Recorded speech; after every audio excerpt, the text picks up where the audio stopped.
Bonjour, bonsoir, selon la partie du monde où vous vous trouvez. Bienvenue, chers internautes, à bord de ma capsule Qualité de la vie dans l'AES. Et oui, ce n'est pas un 20 mots, mais un comportement. Le plus souvent, nous nous focusons ou nous nous concentrons sur ce qui se passe sur le front de la lutte ou la récupération ou le recouvrement des parties perdues de territoire aux terroristes. Et les autres aspects de la vie de nos citoyens, de la vie du peuple. En bref, on ne fait pas beaucoup attention. Mais il se fait de très bonnes choses à côté de la lutte de défense et de sécurité. Il se passe de très bonnes choses sur tous les autres fronts. Et comme vous le savez, sur le front alimentaire, sur le front également de la culture, etc., etc. Et un élément important de tout cela, c'est le financement. Et il se trouve que les trois États, le Mali, le Burkina Faso et le Niger, ont eu la sagesse donc de créer la Banque confédérale d'investissement et développement avec un capital initial de 500 milliards de francs CFA. Je sais qu'ils iront plus loin, mais comme ils font tout avec prudence, ils prennent, ça prend du temps. Et pour un certain nombre d'entre nous, nous pensons que les choses ne vont pas vite. Mais non. Seulement, moi j'avais déjà posé la question. Ces trois États, enfin, ou alors la Confédération des États d'Israël, ne va pas créer une banque que pour gérer des francs CFA. Et donc notre monnaie doit être pour bientôt. Même en juger par le misérabilisme de l'UEMOA qui s'est passé l'autre jour, on n'avait pas besoin de cela. Ça nous a démontré les limites, les contraintes de certaines organisations néocoloniales mises en place par la France-Afrique et supportées par certains Africains. Parfois, qui ont peur plutôt de lâcher le pouvoir et continuer à servir leur maître marionnette.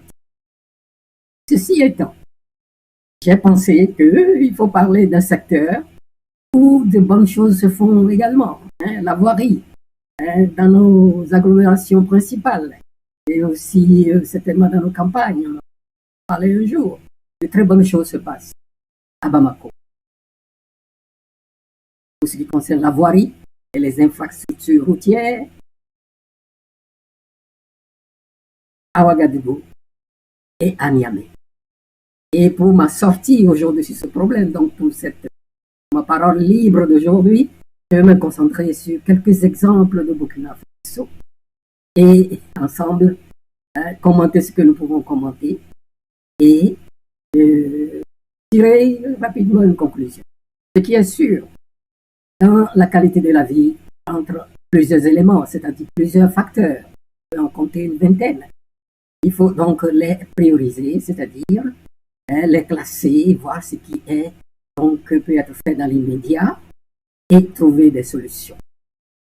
Et dans nos villes, dû à notre négligence, à notre laisser-aller, à notre esprit de coterie, à nos faiblesses, à notre paresse, nous avons, depuis les indépendances formelles, laissé dégrader l'environnement, l'habitat et son environnement dans la plupart de l'Afrique. Mais de très bonnes choses se font parallèlement à la lutte sur le front contre le terrorisme.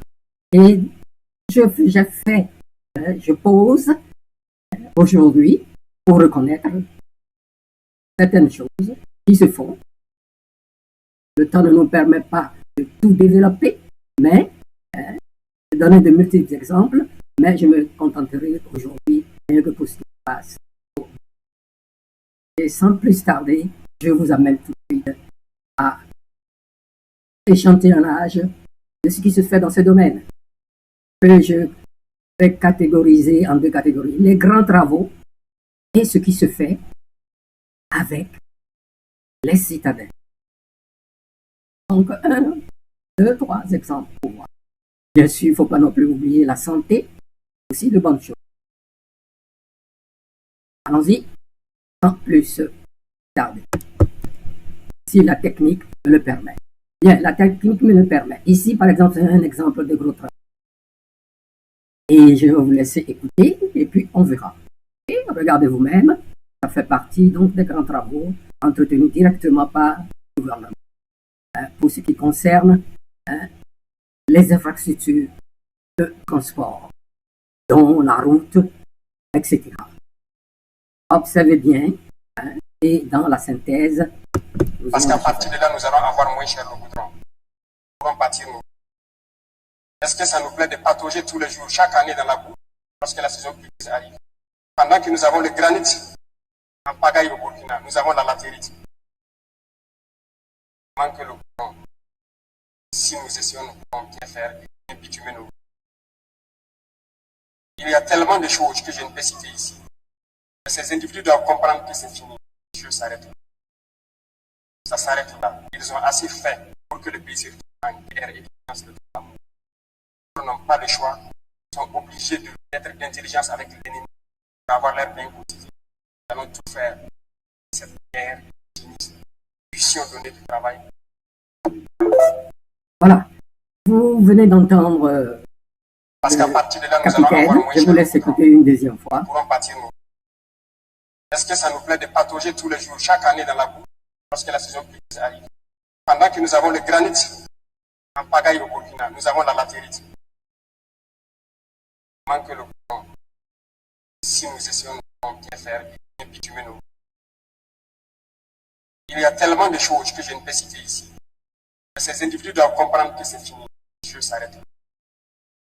Ça s'arrête là. Ils ont assez fait pour que le pays se retrouve en guerre et violence de tout le monde. Ils n'ont pas le choix. Ils sont obligés d'être d'intelligence avec l'ennemi pour avoir leur bien quotidien. Nous allons tout faire pour que cette guerre finisse et que nous puissions donner du travail. Bien. Là, c'est un exemple de qui rentre dans le cadre des grands travaux ou gros travaux. Et le gouvernement s'en occupe parfaitement bien. C'est donc l'infrastructure routière pour relier les différentes agglomérations, les différentes grandes agglomérations, moyennes, petites, etc. Et tous ces travaux se font, ma foi, le capitaine attire l'attention sur déjà les potentiels, donc les ressources qu'il y a sur place. Non seulement ressources du sol et du sous-sol, mais aussi ressources humaines pour faire des choses sans attendre, ma foi, de nos traditionnels partenaires qui prennent tout. Bref, je passe au suivant.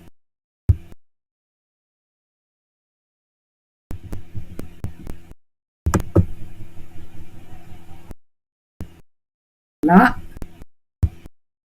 ici, c'est un exemple de la brigade La Haval, si je prononce mal, vous m'excuserez, sur ce qui se fait avec les citadins, c'est-à-dire dans nos quartiers, avec l'habitude, ce qui se fait.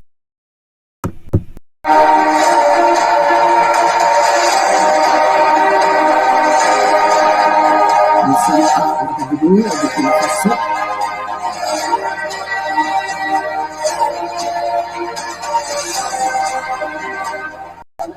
Vous allez bien? Vous avez bien dormi? C'est pas évident parce que ce que nous on voit là, le moustiques ne peut pas vous laisser dormir tranquille. Donc c'est sûr que vous avez mal dormi. Et moins que vous avez autre moyen pour vous protéger. Mais le premier moyen de se protéger, c'est d'abord aménager son hygiène. Vous devez faire de sorte que votre environnement soit salubre, propre. D'accord? Ça c'est le premier point pour bien dormir. Sinon, on est ici ce matin, c'est pour vous rappeler certaines règles que vous connaissez déjà. C'est pour vous rappeler des règles de propriété.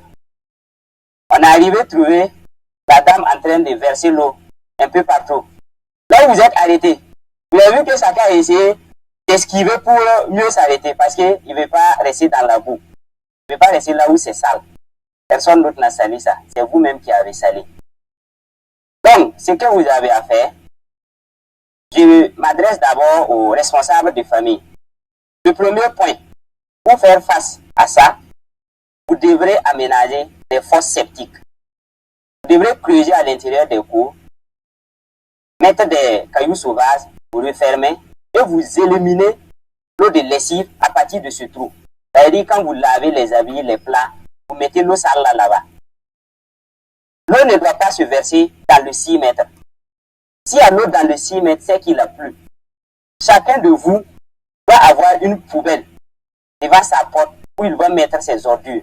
Vous mettez les ordures dans cette poubelle. Aussi, vous devrez avoir un système d'enlèvement de ces ordures.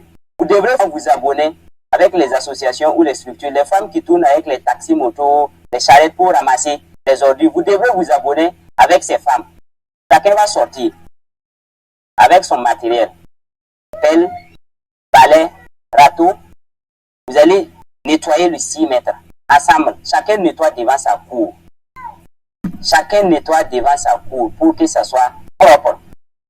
Vous voyez les petits trous là. Ce n'est pas l'eau de la pluie. C'est l'eau que vous versez permanemment. Ça crée des nids de poules. Ici, la nuit, si tu ne fais pas attention, tu vas tomber dans l'eau. Est-ce que vous voyez? Donc, pour résoudre ce problème, chacun de vous va sortir, chercher la terre. Vous allez chercher la terre venue. On va fermer tout ça là ensemble. Chaque cour va venir avec la terre. On va fermer ça ensemble. T'as compris? D'accord. Donc, chacun part devant sa porte et il nettoie le long de son mur. Et ensuite, les responsables de famille vont se mettre à aménager les fosses septiques. Nous, on est là, on va suivre jusqu'à ce que ça soit fini. Bien. Et comme vous l'avez vu, hein, c'est vraiment un langage populaire. Premier point, première observation. Donc un langage que les habitants de ce quartier peuvent comprendre. Ça fait peut-être haché, ça fait peut-être petit français, mais cette communication, elle est directe, elle est facile, elle est compréhensible, ne serait-ce que à 80% par les interlocuteurs, c'est-à-dire par les auditeurs de cet agent de la balle, c'est-à-dire de la police, de la propreté, de l'hygiène, comme on disait dans le temps. Bien, les règlements existaient. Chacun est responsable de la devanture de sa maison. La route qui passe avec ou sans trottoir est un lieu public. Mais avec l'esprit de coterie, la négligence, le clientélisme, les maires, les pouvoirs publics ferment les yeux sur ces choses-là et la rue devient le dépotoir, non seulement d'eau usée, mais aussi des ordures de toutes sortes. Et après, là où il y a des canalisations, les canalisations sont bloquées. Et donc, inondations, etc., etc. Donc, ça n'arrange pas l'habitat et l'environnement où vivent nos citoyens, que ce soit dans les quartiers populaires ou dans les quartiers chics, etc., etc. Si les choses ne vont pas bien dans les quartiers populaires, eh bien, ça n'ira pas non plus dans les quartiers chics.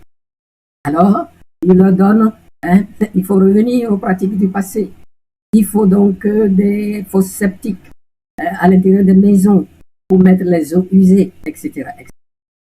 Alors, je m'arrête un peu sur ce point et dans la récapitulation, nous verrons. Mais aussi, je vais tout de suite, touchant toujours aux qualités de la vie, vous montrer un autre grand projet entrepris par le Burkina Faso. Là, c'est dans le secteur de la santé. Le chantier du centre hospitalier universitaire régional de Gawa reçoit la visite de Talba Jean-Emmanuel Ouedraogo. Le chef du gouvernement parcourt la trentaine de bâtiments construits sur une dizaine d'hectares. 21 mois après le lancement des travaux par le président du Faso, le taux d'exécution dépasse les 50%, mais sans félicitations. Nous sommes à peu près de 54%. d'exécution, ce qui montre quand même qu'il y a des gros efforts qui sont faits. La visite et surtout les bâtiments et les installations que nous avons pu voir nous permettent déjà d'avoir une satisfaction, de satisfaction parce que les travaux avancent. Il y a une bonne qualité d'exécution également de ces travaux-là. Mais si nous sommes venus, ce n'est pas pour afficher une satisfaction. Ce n'est pas encore l'heure des félicitations. Je bien sûr les entreprises qui sont sur place. C'est l'heure surtout d'encouragement. Il y a des milliers et des milliers de patients qui sont pris en charge ici, dans les centres de santé, notamment de la Côte d'Ivoire voisine. Et évidemment, c'est pour dire l'importance de cet hôpital de référence-là. Tous ces patients qui sont non seulement de la région, mais aussi de la sous-région. Prévu pour une durée d'exécution de 3 ans, l'ouvrage coûte 45 milliards de francs CFA et sera remis le tout fini avec les équipements faits à la main. Au stade actuel, les gros ouvrages sont à phase de finition avec les pôles administratifs, d'hospitalisation, services de spécialité, logistique et un plateau technique entre autres. La construction, elle, connaît plusieurs innovations. Pour l'exécution de ce projet, nous avons eu des innovations sur la conception. Des innovations surtout sur le type de toiture utilisé, parce que nous avons utilisé des panneaux sandwich de 80 mm d'épaisseur. Et ces panneaux ont pour avantage d'avoir des performances d'isolation thermique très élevées et aussi des performances au niveau acoustique, afin que lors des saisons pluvieuses, il n'y ait pas à perturber la quiétude des patients. Aussi, comme innovation, nous avons la mise en place d'un service, une station de potabilisation de l'eau. Nous avons aussi une station d'épuration qui est prévue pour le traitement des eaux usées de l'hôpital. Et cette station d'épuration se veut innovante, vu que ça fonctionne sans électricité, sans mécanique, sans bruit, ça ne produit aucune odeur. C'est 100% biologique. La fin des travaux est prévue pour le 30 décembre 2026. À 15 mois de cette date, l'entreprise promet mettre les bouchées doubles pour respecter les délais. Bien. Le chantier du centre hospitalier. Alors, ici à Gawa, dans la région de Gawa, Regional University Hospital, enfin ce qu'en français on appelle l'hôpital de référence, c'est qu'il y a des centres de santé un peu partout, mais quand ça dépasse la possibilité dans ces centres de santé, on envoie donc à cet endroit de regroupement pour des traitements plus poussés des patients. Gawa a cette particularité que c'est situé près de la frontière avec la Côte d'Ivoire. Et même les citoyens de l'autre côté viennent se faire soigner donc ici. Bien. Donc en gros, c'est un hôpital à vocation régionale. Et le coût est de 45 millions de francs CFA. Et disons à mi-chemin, et 54% déjà du projet est réalisé. Et le Premier ministre est venu lui-même pour constater l'avancement des travaux. Bien. Et les techniques utilisées ont tenu compte de l'environnement. Il pleut, quand c'est la saison de pluie, il pleut beaucoup. Donc, il faut de l'isolation non seulement thermique, parce qu'il fait aussi chaud, il faut également de l'isolation sonique, les sons, prévoit quelque chose pour que les patients ou les occupants de ces lieux ne souffrent pas trop du bruit lié aux grosses gouttes de pluie qui tomberont éventuellement, et même de grêle, c'est possible, qui tomberont sur ces toits. Donc, tout pour rendre le malade confortable. Donc, ça rentre dans le cadre également de qualité de la vie. Bien. De bonnes choses se font. Je n'irai pas plus loin sur ça, c'était clair, c'était bien, mais je ne sais pas si vous avez remarqué, c'est là que je vais te dire la récapitulation, mais avant que ça ne nous échappe, dans notre récapitulation, est-ce que vous avez noté ou vous n'avez pas noté? Moi, tout de suite, j'ai remarqué qu'il n'y avait pas de signalisation de panneau Dupont Construction, Bouygues Construction ou Vinci Construction. de grands panneaux pour nous dire que l'argent vient de quelque part. Le plus souvent, l'argent qui vient de quelque part, quand c'est financé par la Banque mondiale ou autre, eh bien, on vous impose des multinationales de construction et quand ils viennent, ils font leurs choses à leur façon. C'est pour dire que c'est sur tout ce qui se réalise là, au Burkina Faso, c'est sur fond propre, qu'il s'agisse de gravier, qu'il s'agisse d'argile, qu'il s'agisse de goudron, eh bien, on peut trouver dans la région, à partir du charbon dur, il y en a en quantité, ou alors du goudron qu'on peut acheter d'un pays pétrolier dans la région, tel que le Niger ou ailleurs dans la région. On a le goudron là, on n'a pas besoin de faire venir le goudron de trop loin, parce que de trop loin, ça veut dire que ça coûte plus cher. Et sur fond propre, les moyens propres, on essaye pas de réinventer, mais de revenir à une certaine propreté, à une certaine hygiène dans nos villes, pour rendre la vie du citadin et par extension des ruraux plus agréable. En améliorant, en commençant par la voirie, c'est le truc le plus simple, et pour les responsabiliser. Donc, non seulement les mamans, mais les chefs de famille. Que le chef de famille soit homme ou femme, les responsabiliser. Comment disposer des poubelles, les eaux usées, comment les traiter, comment les évacuer quand c'est trop plein, mais les lieux publics sont à respecter et ne pas les polluer et ne pas les dégrader. Parce que les nids de poules qu'on nous a montré dans ces éléments sont dus aux eaux usées qu'on jette tout simplement dans la rue. J'ai vu d'autres vidéos. Vous verrez, on met même des tuyaux, ça sort de la maison, c'est très fancy, hein, mais ça va dans la rue. Hein, et ces eaux, donc, usent chimiquement les rues, les détruisent. Goudronnées ou pas, on peut bien les maintenir. Ensuite, ici, j'en profite pour dire, il y a également le projet Faso Mebo, où le citoyen amène ce qu'il peut pour aider à la construction, à fabriquer les briques, la mobilisation des jeunes, des scolaires, etc., de tous les volontaires pour construire des trucs durables dans nos agglomérations. Tout cela sont des exemples à imiter. Ça aussi fait partie de la lutte contre le terrorisme. Non seulement les grosses œuvres créent de l'emploi, mais ça retient une bonne partie des jeunes au lieu qu'ils aillent se jeter dans le désert ou dans la Méditerranée, ou alors prennent le risque de prendre des embarcations jusqu'à même se retrouver dans les Caraïbes ici, où la plupart du temps c'est leur squelette qu'on trouve.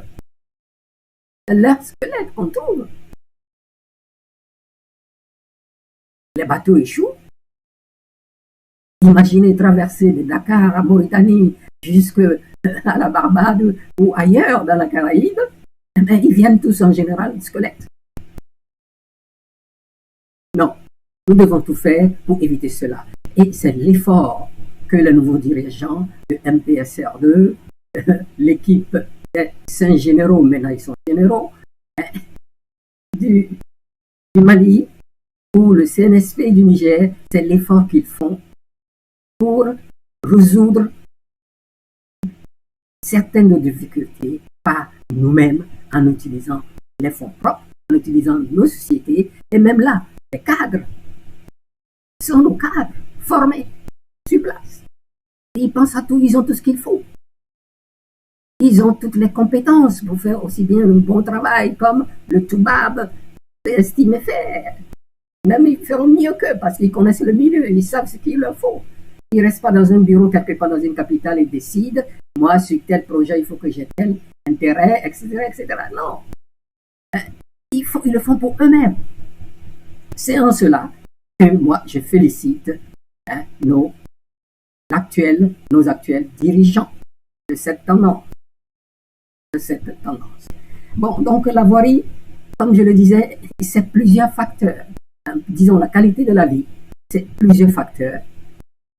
ou plusieurs éléments qu'il faut considérer, mais la voirie et les infrastructures de transport, les infrastructures de logement, les infrastructures ma foi, de santé, ils sont les primaires qu'il faut résoudre. Et c'est ce qu'ils essaient de faire avec les moyens qu'ils arrivent, les moyens financiers qu'ils arrivent à conserver dans le pays contre la lutte contre la corruption.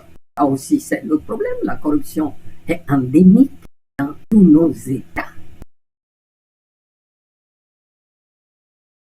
Et là aussi, sur le front de la justice, ils font ce qu'ils font pour récupérer ce qu'ils peuvent récupérer. Nos actuels dirigeants, en particulier de la Confédération des États du Sahel, je peux maintenant l'étendre aussi au Sénégal, ils essayent de mettre fin à la corruption, prendre l'argent qui allait plutôt enrichir les banques ou les paradis fiscaux à l'étranger, ou les banques à l'étranger, ou alors acheter des villas et des immeubles dans les pays d'Europe ou ailleurs, dans les capitales africaines, de les utiliser pour les populations. Bon, au Sénégal, ils ont réussi à prendre pas mal. Ils ont mis dans l'éducation. Je crois, le budget de la gestion du comité économique et social, et je ne sais quel haut comité des régions, tout ça c'est pour nourrir tout simplement la clientèle. Et la même chose, essaye de faire au Mali, au Burkina Faso, au Niger. N'en déplaise à tous ceux qui ont œuvré pour que l'actuel régime soit en place. Mais ils sont pressés par besoin de pouvoir et d'autorité et de reconnaissance de faire des critiques, ma foi, qui n'ont pas lieu d'être, dans la mesure où la plupart des chambres constituantes ou des, ma foi, j'ai dit chambres constituantes, mais en fait, il y a des conseils. Ils travaillent la main dans la main avec des conseils qui viennent, puis leur approuvent ou désapprouvent choses, et ils avancent. Alors, je vous en prie, l'intellectuel africain, il faut savoir faire vos choix. Et c'est à cela que fait allusion le capitaine Ibrahim Traoré, son intervention dans le premier élément que je vous ai montré. L'intellectuel africain, malheureusement, un certain nombre d'entre nous, on veut que ce soit tout comme ça doit être à Paris, à Lyon, à New York, et tout de suite. Non, c'est des choses qui prennent du temps. Surtout si nous voulons utiliser nos fonds propres, nos propres cadres, notre propre argent, pour utiliser nos propres potentiels, avoir confiance en nous. Bien, donc je profite de cet élément pour faire cette récapitulation et partager mes intentions, ce que moi je pense personnellement. Je ne sais pas ce que vous pensez de ce qui se fait. Mais je dis ceci. Vouloir, c'est pouvoir. Et les dirigeants actuels de la Confédération des États du Sahel, avec l'immense majorité de la population, avec l'immense majorité de la population et de la diaspora, surtout de la diaspora, parce que eux, ils souffrent de tout ça, ils voient tout ça, ils veulent que ça change. Nous devons les soutenir, les encourager. Et je suis persuadé, personnellement, je ne m'affole pas, je suis persuadé que la Banque confédérale d'investissement n'est que le petit point dans, ma foi, sur la route de la souveraineté monétaire de la Confédération des États d'Israël, qui, ma foi, cet État est le précurseur de la Fédération du Sahel, et petitement, l'exemple que suivra le reste de l'Afrique. Le reste de l'Afrique. N'en déplaise,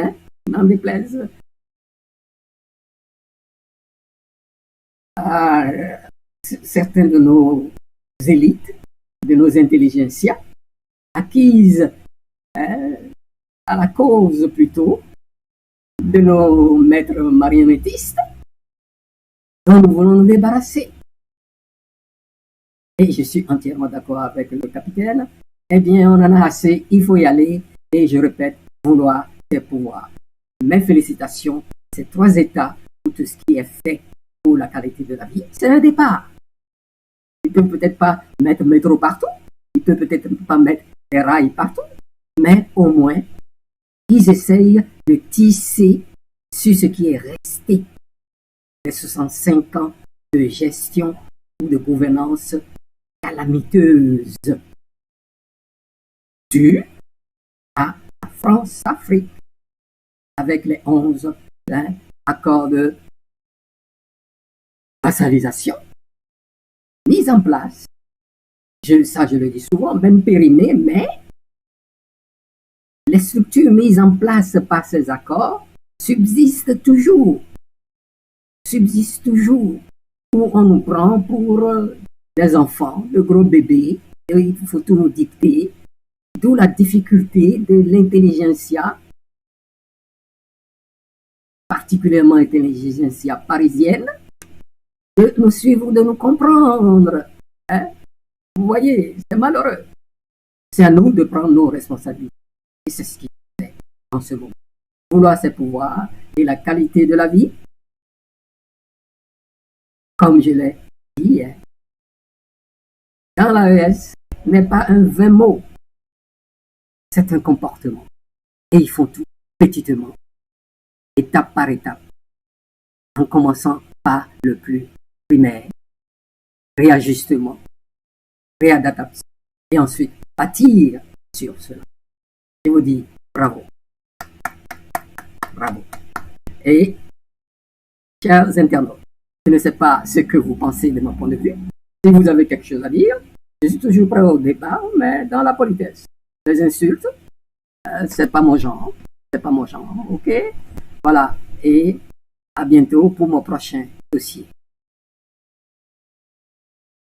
Abonnez-vous, commentez et appuyez sur le pouce vers le haut.